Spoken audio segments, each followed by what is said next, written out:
Paper 192. Appearances in Galilee. By the time the apostles left Jerusalem for Galilee, the Jewish leaders had quieted down considerably. Since Jesus appeared only to his family of kingdom believers, and since the apostles were in hiding and did no public preaching, the rulers of the Jews concluded that the gospel movement was, after all, effectually crushed. They were, of course, disconcerted by the increasing spread of rumors that Jesus had risen from the dead, but they depended upon the bribed guards effectively to counteract all such reports by their reiteration of the story that a band of his followers had removed the body. From this time on until the apostles were dispersed by the rising tide of persecution, Peter was the generally recognized head of the apostolic corps. Jesus never gave him any such authority, and his fellow apostles never formally elected him to such a position of responsibility. He naturally assumed it and held it by common consent, and also because he was their chief preacher. From now on, public preaching became the main business of the apostles. After their return from Galilee, Matthias, whom they chose to take the place of Judas, became their treasurer. During the week they tarried in Jerusalem, Mary, the mother of Jesus, spent much of the time with the women believers who were stopping at the home of Joseph of Arimathea.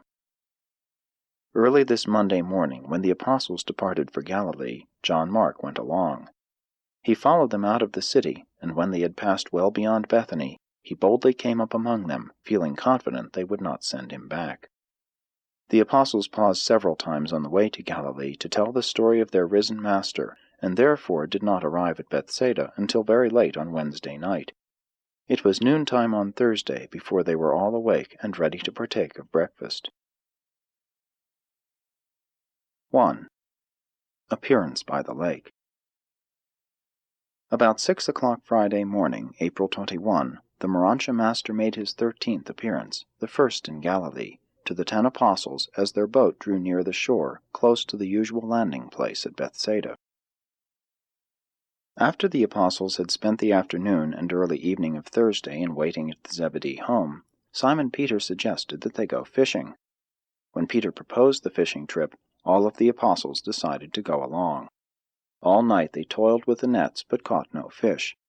They did not much mind the failure to make a catch, for they had many interesting experiences to talk over, things which had so recently happened to them at Jerusalem. But when daylight came, they decided to return to Bethsaida. As they neared the shore, they saw someone on the beach, near the boat landing, standing by a fire. At first they thought it was John Mark, who had come down to welcome them back with their catch, but as they drew nearer the shore, they saw they were mistaken. The man was too tall for John. It had occurred to none of them that the person on the shore was the Master. They did not altogether understand why Jesus wanted to meet them amidst the scenes of their earlier associations and out in the open in contact with nature, far away from the shut-in environment of Jerusalem, with its tragic associations of fear, betrayal, and death. He had told them that, if they would go into Galilee, he would meet them there, and he was about to fulfill that promise. As they dropped anchor and prepared to enter the small boat for going ashore, the man on the beach called to them, "Lads, have you caught anything?" And when they answered no, he spoke again, "Cast the net on the right side of the boat, and you will find fish." While they did not know it was Jesus who had directed them, with one accord they cast the net as they had been instructed, and immediately it was filled, so much so that they were hardly able to draw it up. Now John Zebedee was quick of perception, and when he saw the heavy-laden net, he perceived that it was the Master who had spoken to them. When this thought came into his mind, he leaned over and whispered to Peter, "It is the Master." Peter was ever a man of thoughtless action and impetuous devotion, so when John whispered this in his ear, he quickly arose and cast himself into the water, that he might the sooner reach the Master's side. His brethren came up close behind him, having come ashore in the small boat, hauling the net of fishes after them. By this time John Mark was up, and, seeing the apostles coming ashore with the heavy-laden net, ran down the beach to greet them. And when he saw 11 men instead of 10, he surmised that the unrecognized one was the risen Jesus, and as the astonished 10 stood by in silence, the youth rushed up to the Master and, kneeling at his feet, said, "My Lord and my Master." And then Jesus spoke, not as he had in Jerusalem, when he greeted them with, "Peace be upon you," But in commonplace tones he addressed John Mark. "Well, John, I am glad to see you again, and in carefree Galilee, where we can have a good visit. Stay with us, John, and have breakfast." As Jesus talked with the young man, the 10 were so astonished and surprised that they neglected to haul the net of fish in upon the beach. Now spoke Jesus, "Bring in your fish, and prepare some for breakfast. Already we have the fire and much bread." While John Mark had paid homage to the Master, Peter had for a moment been shocked at the sight of the coals of fire glowing there on the beach. The scene reminded him so vividly of the midnight fire of charcoal in the courtyard of Annas, where he had disowned the Master, but he shook himself and, kneeling at the Master's feet, exclaimed, "My Lord and my Master." Peter then joined his comrades as they hauled in the net. When they had landed their catch, they counted the fish, and there were 153 large ones. And again was the mistake made of calling this another miraculous catch of fish. There was no miracle connected with this episode. It was merely an exercise of the Master's pre-knowledge. He knew the fish were there, and accordingly directed the apostles where to cast the net. Jesus spoke to them, saying, "Come now, all of you, to breakfast. Even the twins should sit down while I visit with you. John Mark will dress the fish." John Mark brought 7 good-sized fish, which the Master put on the fire, and when they were cooked, the lads served them to the 10. Then Jesus broke the bread and handed it to John, who in turn served it to the hungry apostles. When they had all been served, Jesus bade John Mark sit down, while he himself served the fish and the bread to the lad. And as they ate, Jesus visited with them, and recounted their many experiences in Galilee, and by this very lake. This was the 3rd time Jesus had manifested himself to the apostles as a group. When Jesus first addressed them, asking if they had any fish, they did not suspect who he was, because it was a common experience for these fishermen on the Sea of Galilee, when they came ashore, to be thus accosted by the fish merchants of Tarichea, who were usually on hand to buy the fresh catches for the drying establishments. Jesus visited with the 10 apostles and John Mark for more than an hour, and then he walked up and down the beach, talking with them 2 and 2, but not the same couples he had first sent out together to teach. All 11 of the apostles had come down from Jerusalem together, but Simon Zelotes grew more and more despondent as they drew near Galilee, so that, when they reached Bethsaida, he forsook his brethren and returned to his home. Before taking leave of them this morning, Jesus directed that 2 of the apostles should volunteer to go to Simon Zelotes and bring him back that very day, and Peter and Andrew did so. 2. Visiting with the apostles 2 and 2. When they had finished breakfast, and while the others sat by the fire, Jesus beckoned to Peter and to John that they should come with him for a stroll on the beach. As they walked along, Jesus said to John, "John, do you love me?" And when John answered, "Yes, Master, with all my heart," the Master said, "Then, John, give up your intolerance and learn to love men as I have loved you. Devote your life to proving that love is the greatest thing in the world. It is the love of God that impels men to seek salvation. Love is the ancestor of all spiritual goodness, the essence of the true and the beautiful." Jesus then turned toward Peter and asked, "Peter, do you love me?" Peter answered, "Lord, you know I love you with all my soul." Then said Jesus, "If you love me, Peter, feed my lambs. Do not neglect to minister to the weak, the poor, and the young. Preach the gospel without fear or favor. Remember always that God is no respecter of persons. Serve your fellow men even as I have served you. Forgive your fellow mortals even as I have forgiven you. Let experience teach you the value of meditation and the power of intelligent reflection." After they had walked along a little farther, the Master turned to Peter and asked, "Peter, do you really love me?" And then said Simon, "Yes, Lord, you know that I love you."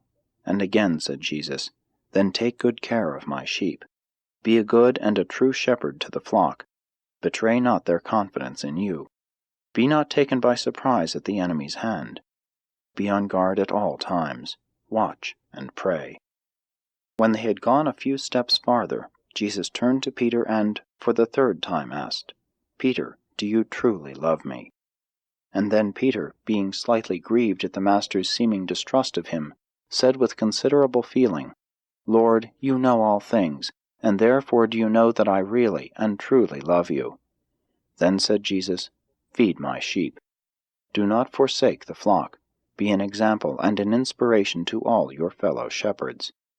Love the flock as I have loved you, and devote yourself to their welfare, even as I have devoted my life to your welfare. And follow after me, even to the end." Peter took this last statement literally, that he should continue to follow after him, and turning to Jesus, he pointed to John, asking, "If I follow on after you, what shall this man do?" And then, perceiving that Peter had misunderstood his words, Jesus said, "Peter, be not concerned about what your brethren shall do.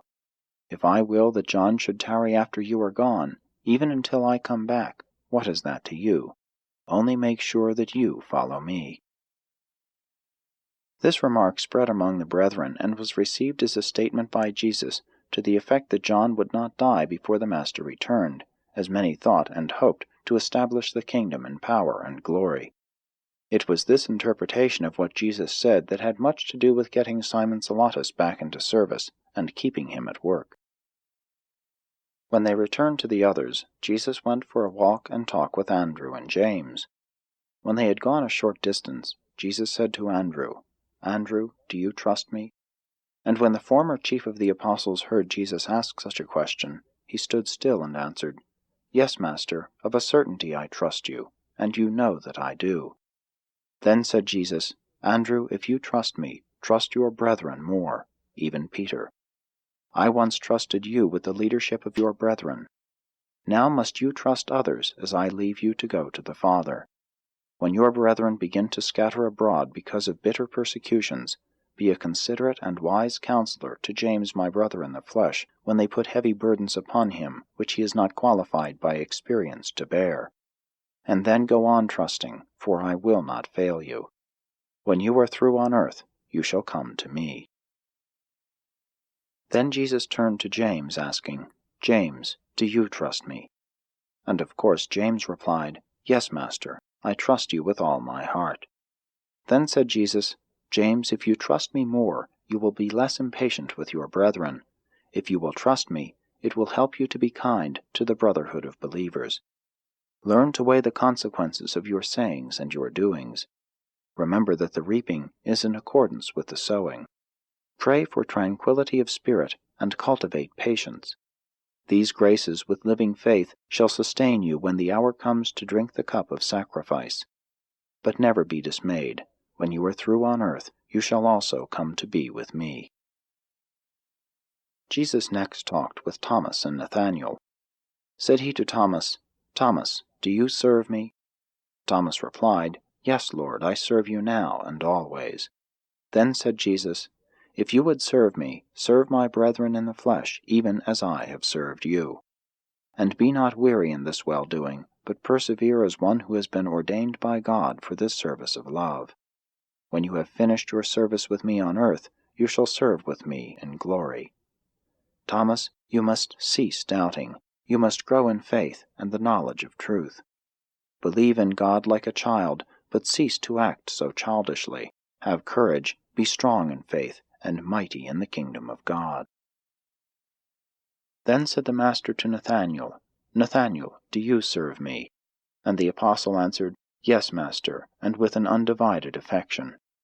Then said Jesus, "If therefore you serve me with a whole heart, make sure that you are devoted to the welfare of my brethren on earth with tireless affection. Admix friendship with your counsel, and add love to your philosophy. Serve your fellow men even as I have served you. Be faithful to men as I have watched over you. Be less critical, expect less of some men, and thereby lessen the extent of your disappointment. And when the work down here is over, you shall serve with me on high." After this the Master talked with Matthew and Philip. To Philip he said, "Philip, do you obey me?" Philip answered, "Yes, Lord, I will obey you even with my life." Then said Jesus, "If you would obey me, go then into the lands of the Gentiles and proclaim this gospel. The prophets have told you that to obey is better than to sacrifice. By faith have you become a God-knowing kingdom's son. There is but one law to obey. That is the command to go forth proclaiming the gospel of the kingdom. Cease to fear men. Be unafraid to preach the good news of eternal life to your fellows who languish in darkness and hunger for the light of truth. No more, Philip, shall you busy yourself with money and goods. You are now free to preach the glad tidings just as are your brethren, and I will go before you and be with you even to the end. And then, speaking to Matthew, the Master asked, Matthew, do you have it in your heart to obey me? Matthew answered, Yes, Lord, I am fully dedicated to doing your will. Then said the Master, Matthew, if you would obey me, go forth to teach all peoples this gospel of the kingdom. No longer will you serve your brethren the material things of life. Henceforth you are also to proclaim the good news of spiritual salvation. From now on have an eye single only to obeying your commission to preach this gospel of the Father's kingdom. As I have done the Father's will on earth, so shall you fulfill the divine commission. Remember, both Jew and Gentile are your brethren. Fear no man when you proclaim the saving truths of the gospel of the kingdom of heaven, and where I go, you shall presently come. Then he walked and talked with the Alphaeus twins, James and Judas, and speaking to both of them he asked, James and Judas, do you believe in me? And when they both answered, Yes, Master, we do believe, he said, I will soon leave you. You see that I have already left you in the flesh. I tarry only a short time in this form before I go to my Father. You believe in me, you are my apostles, and you always will be. Go on believing and remembering your association with me when I am gone, and, after you have, perchance, returned to the work you used to do before you came to live with me. Never allow a change in your outward work to influence your allegiance. Have faith in God to the end of your days on earth. Never forget that, when you are a faith son of God, all upright work of the realm is sacred.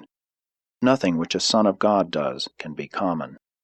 Do your work, therefore, from this time on, as for God. And when you are through on this world, I have other and better worlds where you shall likewise work for me. And in all of this work, on this world and on other worlds, I will work with you, and my Spirit shall dwell within you. It was almost 10 o'clock when Jesus returned from his visit with the Alphaeus twins, and as he left the apostles he said, Farewell until I meet you all on the mount of your ordination tomorrow at noontime. When he had thus spoken, he vanished from their sight. 3.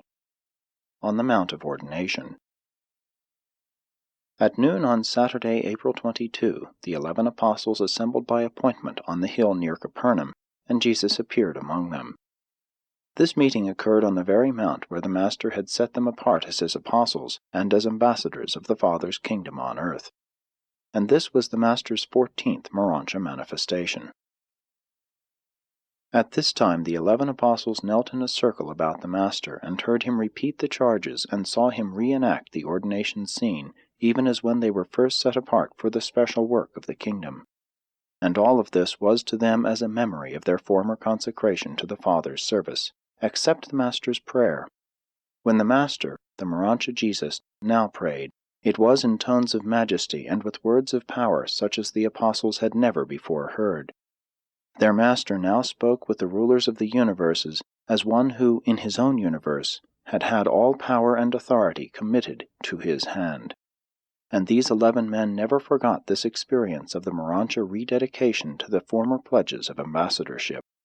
The Master spent just 1 hour on this mount with his ambassadors, and when he had taken an affectionate farewell of them, he vanished from their sight. And no one saw Jesus for a full week. The apostles really had no idea what to do, not knowing whether the Master had gone to the Father. In this state of uncertainty they tarried at Bethsaida. They were afraid to go fishing, lest he come to visit them, and they miss seeing him. During this entire week Jesus was occupied with the Urantia creatures on earth, and with the affairs of the Urantia transition, which he was experiencing on this world. 4. The Lakeside Gathering.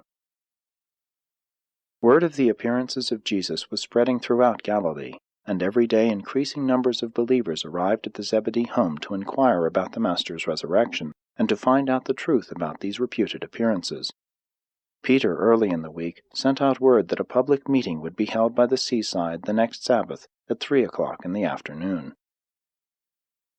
Accordingly, on Saturday, April 29, at 3 o'clock, more than 500 believers from the environs of Capernaum assembled at Bethsaida to hear Peter preach his first public sermon since the resurrection. The apostle was at his best, and after he had finished his appealing discourse, few of his hearers doubted that the Master had risen from the dead. Peter ended his sermon saying, "We affirm that Jesus of Nazareth is not dead. We declare that he has risen from the tomb. We proclaim that we have seen him and talked with him." Just as he finished making this declaration of faith, there by his side in full view of all these people, the Master appeared in Urantia form, and, speaking to them in familiar accents, said, "Peace be upon you, and my peace I leave with you." When he had thus appeared, and had so spoken to them, he vanished from their sight. This was the 15th Urantia manifestation of the risen Jesus.